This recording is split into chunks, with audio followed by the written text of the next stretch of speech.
بسم اللہ الرحمن الرحیم۔ السلام علیکم ورحمۃ اللہ وبرکاتہ۔ کلاس 6 کے پیارے بچوں، آج ہم پڑھیں گے پیج نمبر 22 اور سبق نمبر 3 سے پڑھیں گے۔ دیکھیے سبق نمبر 3 اور پیج نمبر 22 میں سب سے پہلے ہے نماز، اور نماز کے اندر آپ پڑھیں گے رکوع کے حوالے سے، سجدے کے حوالے سے اور تشہد کے حوالے سے۔ سب سے پہلے دیکھیے رکوع سے مراد اللہ کے آگے جھکنا ہے۔ حالت رکوع میں ہم اپنے آپ کو اپنے رب کے سامنے جھکا کر اللہ تعالیٰ کی تسبیح بیان کرتے ہیں، یعنی ایک قسم کی عاجزی کا اظہار انسان کر رہا ہوتا ہے رکوع کی حالت میں، جھک کر اور ادب و احترام کا مظاہرہ کر رہا ہوتا ہے۔ اب اس رکوع میں ایک دعا پڑھی جاتی ہے، وہ دعا جیسے آپ کو یاد بھی ہے اور آپ پڑھتے بھی ہوں گے، سبحان ربی العظیم، اس دعا کو ہم پڑھتے ہیں۔ اب اس کا ترجمہ کیا ہے؟ سبحانہ کا معنی پاک ہے، ربی میرا رب، العظیم عظمت والا۔ اب کس چیز سے پاک ہے؟ تو اس کے نیچے وہ لکھا ہوا ہے، ہر عیب اور برائی سے پاک ہے، میرے جسم کے ہر ذرے کو پالنے والا۔ ربی میرا رب، رب کا مطلب کیا ہے کہ میرے جسم کے ہر ذرے کو پالنے والا، جسم کے اندر بال سے لے کر انسان کے ہڈیوں تک جو کچھ ہے سب کو پالنے والا، پرورش کرنے والا، تربیت کرنے والی ذات وہ ہے اللہ جل جلالہ۔ العظیم عظمت والا، بڑائی والا، جس کو عاجز نہ کیا جائے، یعنی وہ کبھی مغلوب نہیں ہوگا، وہ غالب ہی رہے گا، تمام غلبہ اس کے لیے، وہ سب سے پاورفل ہے، اس کی طاقت سب سے بڑی ہے، اور باقی ساری مخلوق اسی کے بنائے گئے، پیدا کیے گئے مخلوق ہے، سب عاجز ہے، اور اللہ کسی سے عاجز نہیں ہے۔ تو عظمت، العظیم کا معنی ہوا عظمت والا، بڑائی والا، جس کو عاجز نہ کیا جا سکے۔ اور بامحاورہ ترجمہ دیکھیے، پاک ہے میرا رب عظمت والا۔ تسبیح کا مطلب ہے پاکی بیان کرنا، اور رکوع کی اس تسبیح میں ہم اس بات کا اقرار کرتے ہیں کہ اللہ تعالیٰ کی ذات ہر طرح کے نقص سے پاک ہے، اس میں کوئی عیب اور کمی نہیں ہے، اس کو نہ اونگ آتی ہے نہ نیند، اور اس کو کسی کا خوف نہیں، اس نے کسی بھی چیز کو بے مقصد پیدا نہیں کیا، اور وہ ہر لحاظ سے پاک ذات ہے، تمام نقائص سے، تمام کمزوریوں سے، ہر قسم کے عیوب سے اللہ جل جلالہ پاک ہے۔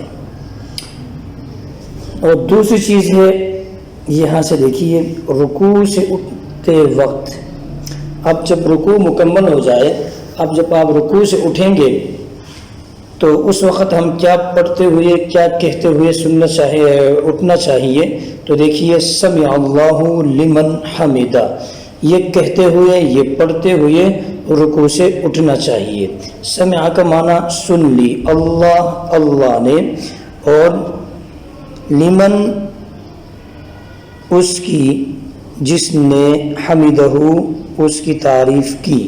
محاورہ ترجمہ دیکھیے، سن لی اللہ نے اس کی بات جس نے اس کی تعریف کی، یعنی جو اللہ کی تعریف کرتا ہے، اللہ کی تسبیح بیان کرتا ہے، اللہ کی پاکی بیان کرتا ہے، اللہ کا ذکر کرتا ہے، اللہ اس کے ذکر کو سنتا ہے، اس کی تسبیح و تعریف کو سنتا ہے، اس کے حمد و ثنا کو سنتا ہے۔ اور یہاں سے دیکھیے، یہاں حمد کرنے والے کی بات سننے کا مطلب یہ ہے کہ اللہ اس کی طرف متوجہ ہوتا ہے، جو اس کی حمد بیان کرتا ہے اور اس کی دعاؤں کو قبول کرتا ہے، اس لیے ہمیں بھی پورے شوق سے اس کی حمد کرنی چاہیے۔ جب اللہ جل جلالہ کی حمد اور تعریف تصنیف اور حمد و ثنا جب بیان کیا جاتا ہے تو اللہ اس کی طرف توجہ کرتے ہیں، ان کے تعریف و تصنیف کو اور اس کے حمد و ثنا کو اللہ تبارک و تعالی سنتے بھی ہیں اور اس کی طرف متوجہ بھی ہوتے ہیں۔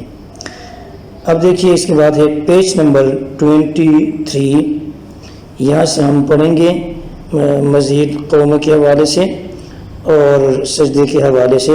تو سب سے پہلے دیکھیے قومہ۔ قومہ کسے کہتے ہیں؟ تو پیارے بچوں، قومہ سے مراد رکوع سے اٹھنا ہے۔ اس حالت میں بھی ہم اللہ کی حمد بیان کرتے ہیں۔ دیکھیے جب آپ رکوع سے اٹھ کر تھوڑی دیر کے لیے کھڑے رہ کر جب آپ جاتے ہیں سجدے کی طرف، اب سجدے کی طرف جانے سے پہلے، رکوع کر اٹھنے کے بعد، یہ جو تھوڑا سا ایک لمحہ ہوتا ہے، انسان ایک لمحے کے لیے سیدھا کھڑا ہوتا ہے رکوع سے اٹھ کر، تو اس کھڑے ہونے کا نام ہے قومہ۔ پیارے بچوں، قومہ سے مراد رکوع سے اٹھنا ہے۔ اس حالت میں بھی ہم اللہ کی حمد بیان کرتے ہیں، اور کیسے بیان کرتے ہیں؟ ربنا لک الحمد۔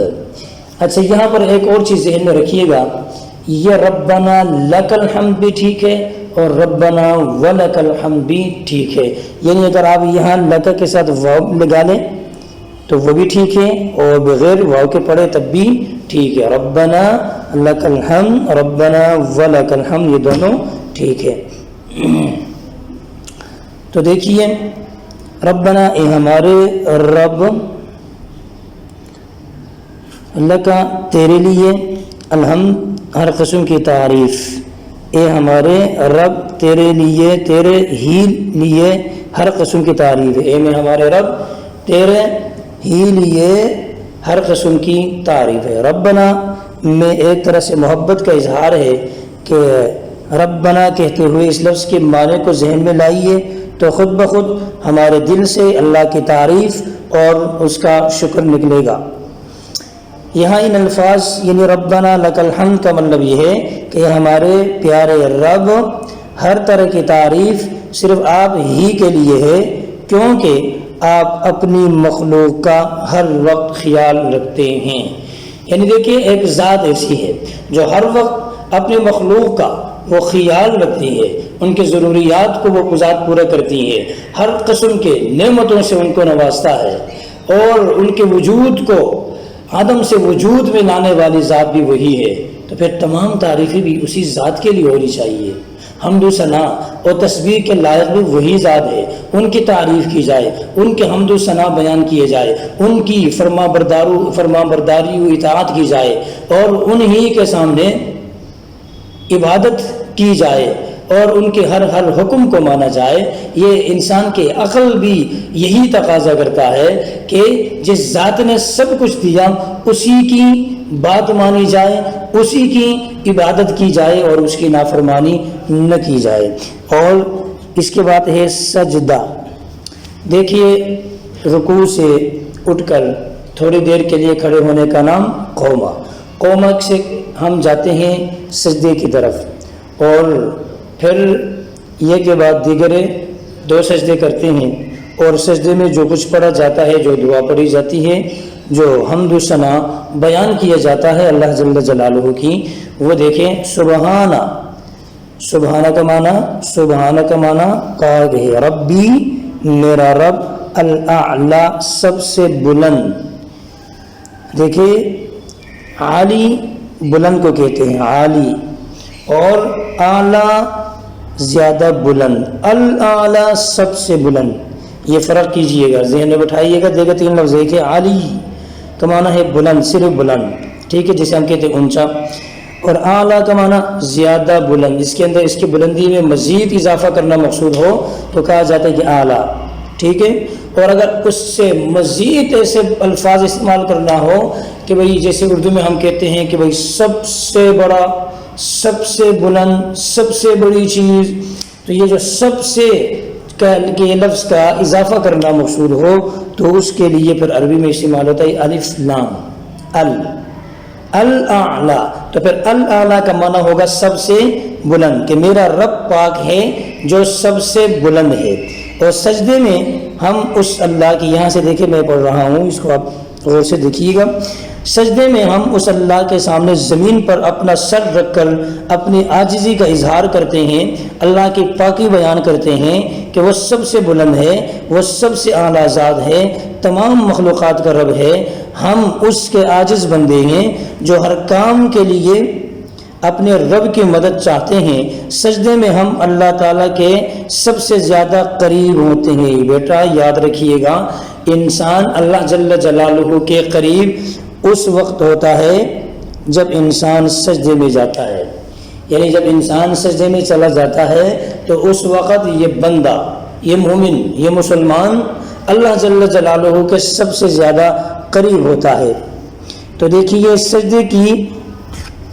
سجدے کی یہ حالت اللہ کو بہت پسند ہے، اور سجدے سے اٹھتے اور دوبارہ سجدے کرتے ہوئے ہم اللہ اکبر کہتے ہیں۔ دیکھیں آپ کو معلوم ہے، آپ پڑھتے ہوں گے، آپ نماز پڑھتے ہوں گے، اور نماز میں یہ ساری چیزیں آپ کرتے ہوں گے، اور جب آپ سجدے کے لیے جاتے ہیں تب بھی اللہ اکبر تکبیر کہتے ہوئے آپ سجدے کی طرف جاتے ہیں، اور جب آپ سجدے سے ایک سجدہ کر کے پھر واپس بیٹھتے ہیں تو اس وقت بھی آپ تکبیر یعنی اللہ اکبر کہہ کر آپ بیٹھتے ہوں گے۔ پھر دوسرے سجدے کے لیے جاتے ہوئے بھی یہی ترتیب اللہ اکبر کہہ کر دوسرے سجدے کے لیے جائیں گے، اور جب دوسرے سجدے کے لیے جائیں گے تو وہاں پر بھی یہی جو الفاظ ہیں یعنی سبحانہ ربی الاعلیٰ آپ پڑھیں گے، اور 3 مرتبہ پڑھیں گے۔ جیسے میں نے آپ کو یہ بات پچھلے سال بھی بتائی تھی اور آپ کو معلوم بھی ہوگا، یہ جو رکوع کی تسبیح ہے یا سجدے کی تسبیح ہے، ان کے بارے میں تفصیل یہ ہے اور حکم یہ ہے کہ ان کو کم سے کم 3 بار پڑھنا چاہیے، اور طاق عدد ہونا چاہیے، یعنی 3 بار کم سے کم، پھر یا ہو سکے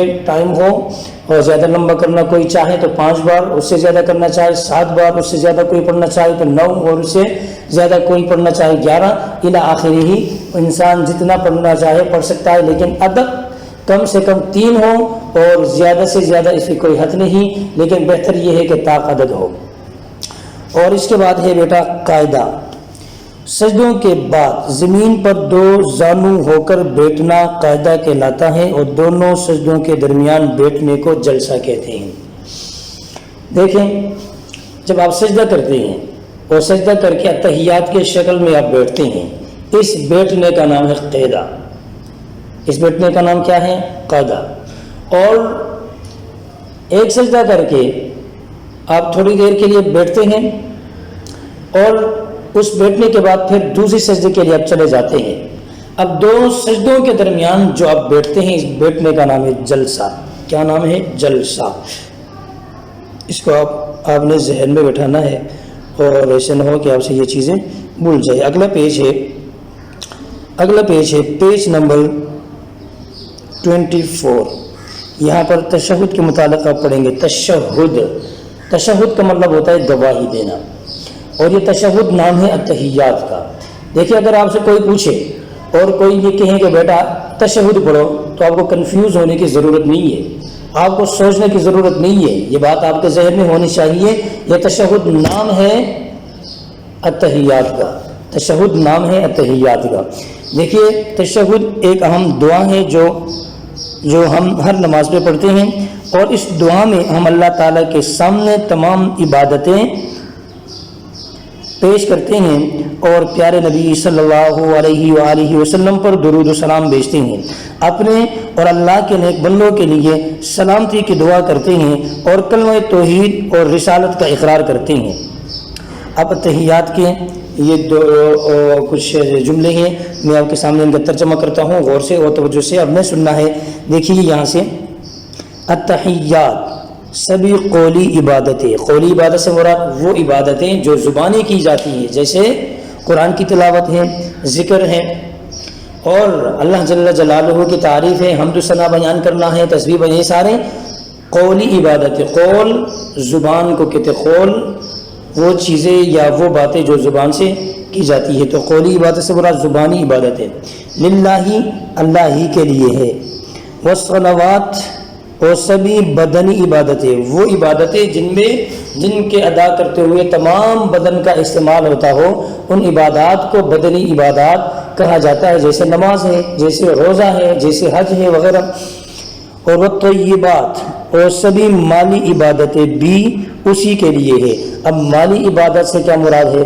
تو مالی عبادت سے مراد وہ عبادتیں ہیں جہاں پر مال خرچ کیا جاتا ہے، جیسے زکوٰۃ دینا ہے، جیسے صدقہ دینا ہے، جیسے کسی اللہ کے رضا کے لیے کسی کی مدد